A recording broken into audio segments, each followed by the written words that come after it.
বন্ধুরা সবাইরে স্বাগত জানাইলাম। আজকে আপনার মাঝে লিয়ে আইছি কুমড়ার ফাতা দিয়া শুটকি চাটনি। আর দেখলাও তো আমরা কুমড়ার ফাতারে ফলি লইছি, এরপরে পেঁয়াজরে কুচি কুচি করিয়া আমরা ফলি লইলাম। আমরা এরপরে হয়েছে কি আমরা চুলার খান্তাত গেছি গি সপ্তাহ লইয়া আমরা শুটকি ফ্রিজও রাখি দিছিলাম সিদ্ধ করিয়া পিসিয়া এখন বা করছি। চুলার মাঝে দিলেইলাম তেল কড়াইয়ের মাঝে, এরপরে দিলেইলাম পেঁয়াজ বালা করি নাড়াচাড়া করি একটু লাল করি, এরপরে দিলেইলাম আমরা কুমড়া ফাতা, এরপরে একটু লবণ দিলাম কুমড়া ফাতাটা হিস্ত করিয়া আর কি। আর বালা করে একটু নাড়াচাড়া দিলেইলাম যাতে পাতাটা সিজি যায়। এরপরে দিলাম হলদর গুঁড়া, মরিচর গুঁড়া। আপনারা যে জাল বেশি খাইন এরা মরিচর গুঁড়াটা একটু বেশি করে দিবা, যে যার পরিমাণ মতো আর কি।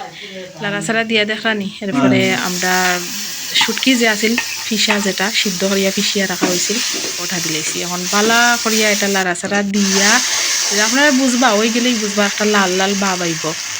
আর আমরা এরপরে গুড়িয়া দিলেই মুখ যাতে সিদ্ধ হয়ে যায় সবটা। তো আমরা কিন্তু তৈরি হয়ে গেছে ঝটপট একটা খানি, বেশি সময় লাগে না।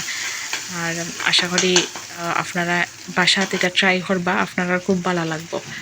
আর পরবর্তীতে আমরা আরও খানির আয়োজন আপনারা লাগি রাখছি, আরও ভিডিও আইব, লগেই থাকবা সবাই। ধন্যবাদ।